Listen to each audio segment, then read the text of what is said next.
For those that don't know what goes into bottle feeding or syringe feeding a puppy, here's what goes into it. You got to measure out your stuff. This calls for 1 of these. We're planning for a head when he's able to drink this amount of powder and then 2 of those of water and then drink out of the bottle. But for now, he is still with the syringe. I've got to go get 2 measurements like this of hot water. All right, I've got the 2 measurements of hot water in here.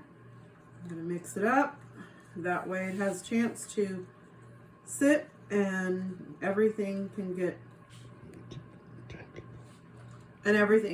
nice and smooth for him. And then while that sits, I will be going and getting him out of the crate and getting him to pee and go poop.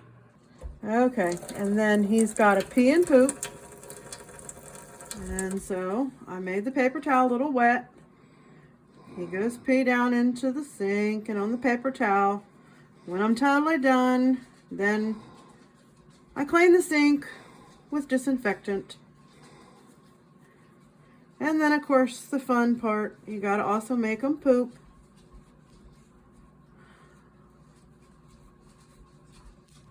All right, now that he is finished going to the bathroom, I didn't think y'all really wanted to watch him do that, so we paused the video for a little bit. And now I wrap him up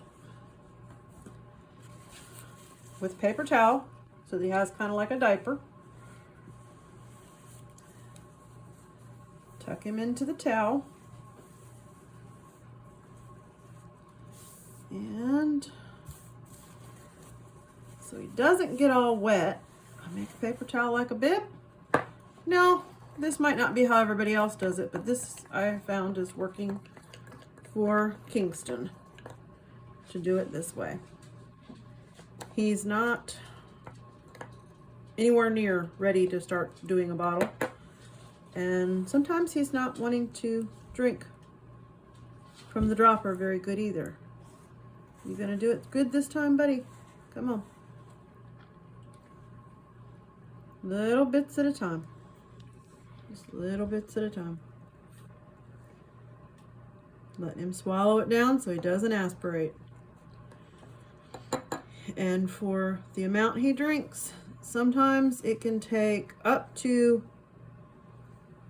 30 minutes to get everything completed, because when you're about half done with the formula, you have to burp him.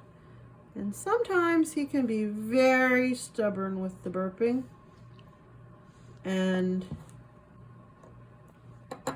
if you don't burp him, then he throws up what he drank, which is counterintuitive. And about 2 hours after I finish feeding him, I will start the process again. And that feeding him 2 hours after he finishes eating has to go on round the clock. So in the night, I set my alarm. 2 hours after I put him back in his crate, in his bed with his little stuffed toy that he was given to us with. Then 2 hours later, I have my alarm go off and I get up, start the process all again.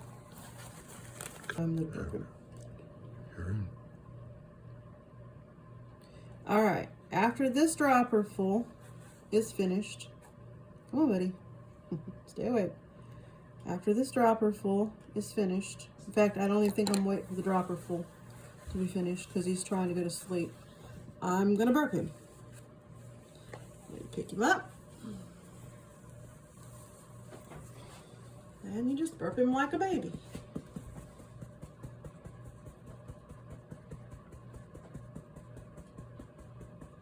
And he doesn't burp loud enough for you to hear it on the camera, but however long it takes to burp him, you gotta burp. You gotta just keep doing it.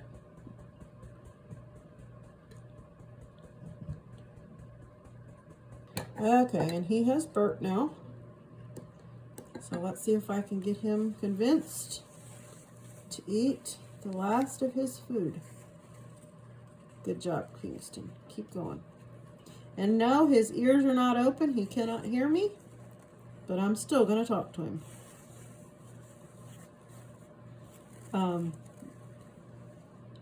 So yeah, when I set my alarm, it's not just during the daytime. It's at night too. It's 24 hours a day. You got to make sure that they're eating. Like I said at the beginning, our goal is to get him to where he's eating from the bottle. But for now, to keep him alive, I will take the time that it takes to do this as long as I got to do it.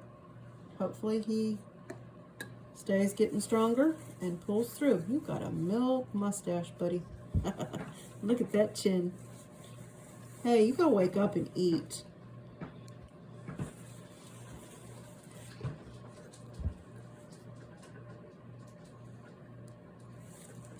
No, I'm gonna, oh, that's fine.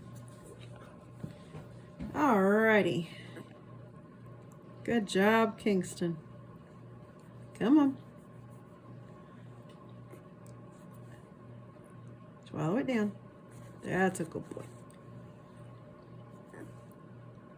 You're going to talk about it. Well, you're not supposed to be talking. You're supposed to be eating it.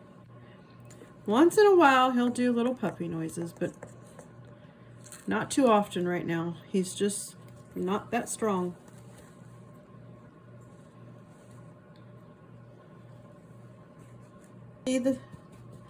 So you can see the size he is.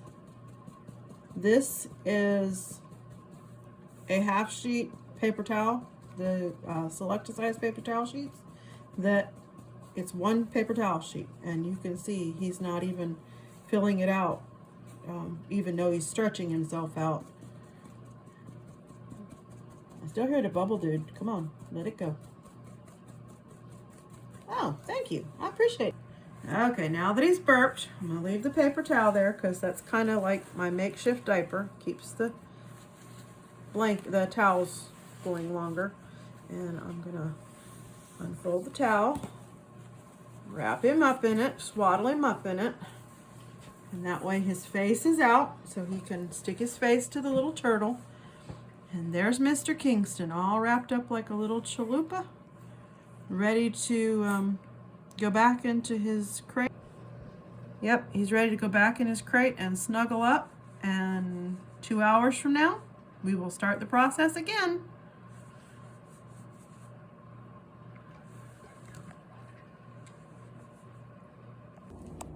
All right, I'm gonna stick him in here, roll him up.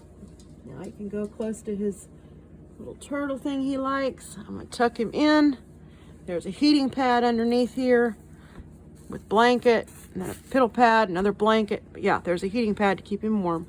And then we're gonna go and cover him up, and we will see him again in 2 hours. I'm gonna pat him while he goes to sleep. But that is the process that we've come up with for taking care of him, trying to keep him alive. It might not be how everybody else does it, but it works for us. And yes, just so you know what all goes into, and yes, we're not perfectionists by no means, but we do what we can, and we're praying for a miracle that he makes it through it.